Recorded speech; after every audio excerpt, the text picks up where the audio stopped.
इसके अलावा आप एक सवाल और लेते हैं। अश्वनी का सवाल है वाराणसी से। ये सवाल अशोक लेलैंड को लेकर है। करीब 100 शेयर हैं और 109 रुपये के भाव पे खरीदारी है। अशोक लेलैंड पे हम राय लेंगे गौरव से, लेकिन उससे ठीक पहले LIC गोल्डन जुबली के ऊपर वित्त मंत्री कुछ कह रहे हैं, आपको वो भी सुनवाते हैं। Born in an environment where you were created as a monopoly organization. When the government then decided in 1956 to nationalize all existing insurance companies, and Mr. Deshmukh gave that speech, which has been quoted repeatedly since morning, probably the intention was that insurance was a business so sacrosanct that only governments or state instrumentalities can do that. Private individuals could not be trusted as insurers. But then that was the trend of the world and the thinking of the world probably in the 1950s.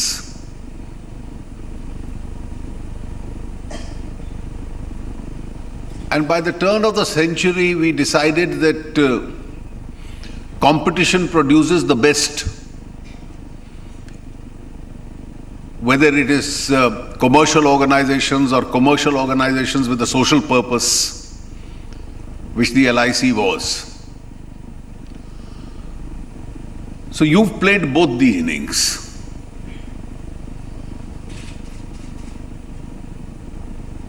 You grew as a monopoly organization, and you've also spent a decade and a half now in a more competitive environment.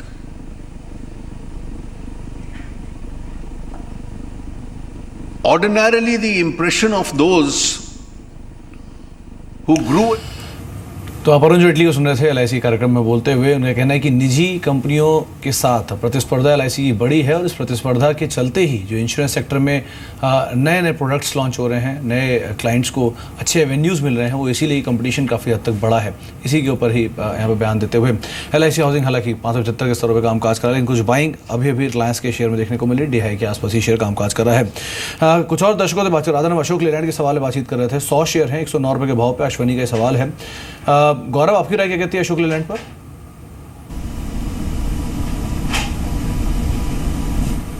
देखिए, अश्विनी जी को इस stock को hold करना चाहिए। जो इसका 52 week high है 112 का, वो तो ये टच करेगा ही। हमारे हिसाब से एक लॉन्ग टर्म टारगेट हमारा इसका 120 रुपये के आसपास है। कंपनी के अंदर 50 जो प्रमोटर की 50% प्लस इनकी शेयर होल्डिंग है, जिसमें से 5% ही सिर्फ प्लेस्ड हैं। सो कंपनी ग्रो कर रही है। थोड़ा सा प्राइस टू बुक वैल्यू इनका डेफिनेटली हाई है, बट कंपनी फंडामेंटली स्ट्रॉन्ग है, ग्रो कर सकती है। सो 120 रुपये का टारगेट हम देना चाहेंगे। आप होल्ड करिए डेफिनेटली।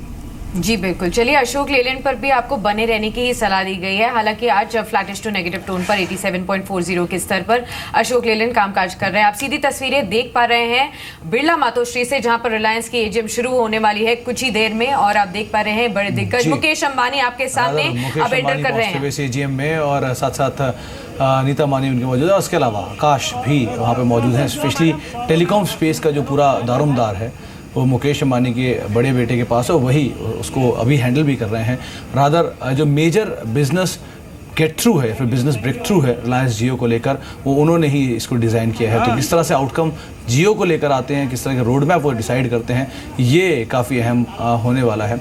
और वही आज का जो AGM का मेजर एजेंडा है, काउंट किया जा रहा है कि रिलायंस जियो को लेकर शायद बड़े डेवलपमेंट्स, बड़ी घोषणाएं हो सकती हैं। और आप देख पा रहे हैं आकाश अंबानी भी वहाँ पे मौजूद हैं, और शायद जो हो सकता है अगला फेज़ ऑफ ग्रोथ हो रिलायंस के लिए, वो इस टेलीकॉम कारोबार की तरफ से ही आता हुआ दिखाई पड़े। ये कंपनी बड़ा केपेक्स रफली 1.5 लाख करोड़ रुपए के आसपास केपेक्स पे कर चुकी है। पिछले 1 से 1.5 साल से लगातार कंपनी से कामकाज कर रही है, चाहे ऑप्टिक फाइबर कारोबार को लेकर हो, हैंडसेट्स को लेकर हो, या फिर जो कंपनी के टावर कारोबार हैं उनके विस्तार को लेकर हो। कंपनी लगातार टाई अप्स करती चली गई है इसी एक्सपेंशन को लेकर, और अब फाइनल आउटकम जो है वो आना शुरू हो गया है। रादर जो सब्सक्राइबर बेस है, एक रंग जो रॉन्ग फिगर या फिर रफ फिगर जो बनाया जा रहा है उसके हिसाब से देखें तो करीब 50 लाख सब्सक्राइबर्स के आसपास का एक आंकड़े की भी बातचीत हो रही है, जबकि कंपनी ने जो ऑफिशियल फिगर दिया उसके लिहाज से देखा जाए तो करीब 15 लाख सब्सक्राइबर के आसपास का फिगर है। लेकिन हाँ, अनऑफिशियली ये भी काउंट हो रहा है करीब 50 लाख का सब्सक्राइबर बेस जो है वो कंपनी शुरुआत में ही पार कर चुकी है। रिसेंटली इसका इम्पैक्ट ये हुआ है कि जो बाकी सर्विस प्रोवाइडर्स हैं, टेलीकॉम कंपनीज हैं, उन्होंने अपनी जो सर्विसेज हैं उनमें करीब 60 to 70% जो प्राइसेस उन्होंने कट किया है, और वहीं कंपनी के जो हैंडसेट की प्राइसेस हैं उसको रिसेंटली रिड्यूस करके करीब कंपनी 6 से 16 हज़ार की रेंज में ले आई है। तो ये रीसेंट डेवलपमेंट्स हैं कंपनी के टेलीकॉम बिजनेस को लेकर। लेकिन क्योंकि बड़ा केपेक्स कर चुकी है, हाई डेट है, करीब 60,000 करोड़ रुपए के आसपास कंपनी ने जो है वो अपने कैश से डिप्लॉय किया है जियो कारोबार को लेकर। रफली 30,000 करोड़ रुपए के आसपास कंपनी ने कहीं अपने डेट से लिया है। वेंडर्स के जरिए करीब 20,000 करोड़ रुपए के आसपास का डेट कंपनी रेस कर चुकी है। तो बहुत बड़ा केपेक्स कंपनी इस पूरे ही कारोबार को लेकर कर चुकी है। आज इस कारोबार के फाइनल आउटकम या फिर हो सकता है तारीखों को लेकर जो कंपनी घोषणाएं हैं वो करते हुए दिखाई पड़े। तो कुछ ही देर में रिलायंस की एजीएम शुरू होने वाली है। इंटरेस्टिंगली सुमित, अगर देखा जाए तो आज जो है काफी इंटरेस्टिंग होने वाला है। जिस तरीके से आकाश अंबानी की चाल थी आज, वो डेफिनेटली एक डिफरेंट था from last years. You know, he is going to be at the helm of affairs today, because जिस तरीके से उनका अवतार भी चेंज हुआ है, जिस कॉन्फिडेंस से वो अब आगे बढ़ रहे हैं, और उन्हीं के कारोबार की आज सबसे ज्यादा इंपॉर्टेंट घोषणाएं होने वाली हैं। तो he is definitely going to be a centre of attraction आज के एजीएम में, मुकेश अंबानी के अलावा, and that is definitely going to be a talking point of today's AGM as well.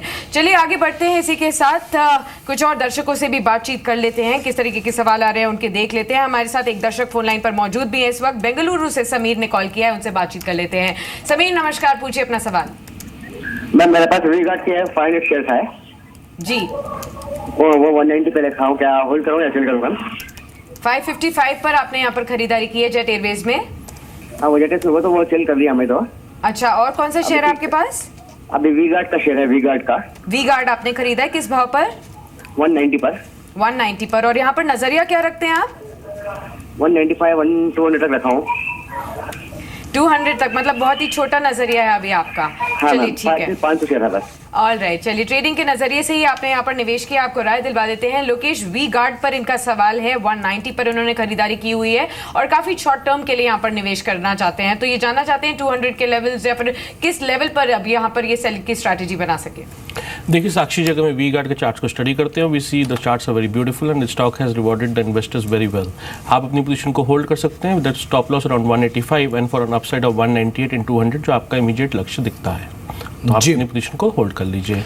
तो बने रहने की राय आपको दी गई है। वी-गार्ड में 190 के स्तरों पे शेयर कामकाज कर रहा है, रफली 110% बढ़ा था, लेकिन रिसेंटली एक अच्छी बाइंग ज़रूर इस शेयर में देखने को मिली है। बातचीत करते हैं कुछ और दर्शकों से भी हमारे साथ। रादर एक सवाल जो आया है वो है परेश का, मुंबई सवाल आया है बीएफ यूटिलिटीज़ को लेकर। करीब 100 शेयर हैं और 627 के भाव पे खरीदारी है। गौरव, बीएफ यूटिलिटीज़ पे आपकी राय क्या है?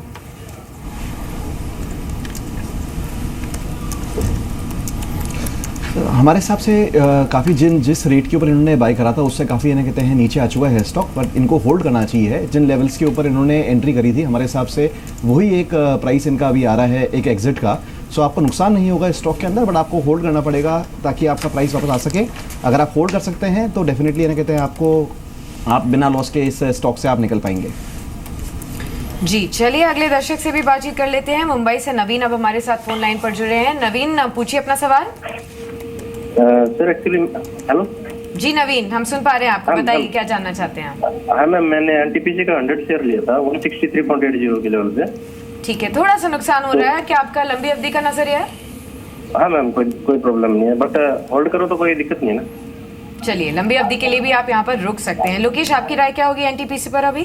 देखिए साक्षी, अगर हम एनटीपीसी के चार्ट्स को स्टडी करते हैं, stock has given a sideways consolidation after taking a support from levels of 142।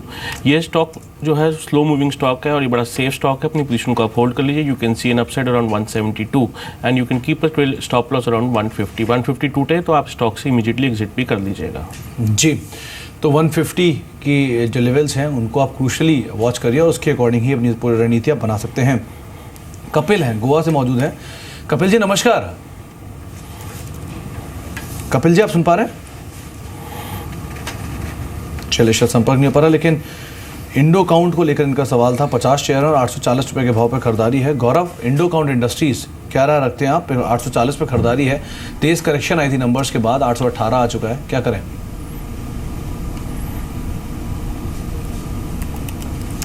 देखिए हमारे हिसाब से अभी एज ऑफ नाउ तो हमारे को अभी भी इन लेवल्स के ऊपर काफ़ी हैवी लग रहा है स्टॉक। ऑलमोस्ट प्राइस 5 का इनका प्राइस टू बुक वैल्यू है, वो अगेन काफ़ी हैवी है।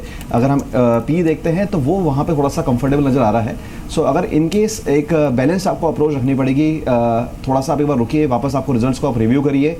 Fundamentally speaking price to equity multiple के हिसाब से काफ़ी चीप है, बट जो बुक वैल्यू के हिसाब से काफ़ी महंगा है। सो नेक्स्ट रिजल्ट्स इनके देख के आपको इसको वापस आपको रिव्यू करना पड़ेगा। अभी आप हाल फिलहाल होल्ड करिए, बट बहुत जल्दी आपको इसके अंदर एक अच्छा वापस उछाल दिखाई दे जाए, वो हमारे को नज़र नहीं आ रहा है। रिजल्ट्स रिव्यू करने चाहिए आपको नेक्स्ट क्वार्टर के, उसके बाद कुछ डिसाइड कर सकते हैं। जी, तो अपने आप रिजल्ट्स को रिव्यू करिए और रिव्यू करने के बाद फिर आप अपनी पोजीशंस को दोबारा देख सकते हैं। 818 रुपये के स्तरों पे शेयर कामकाज कर रहा है और more or less flat to positive tone पर ही कामकाज करते हुए।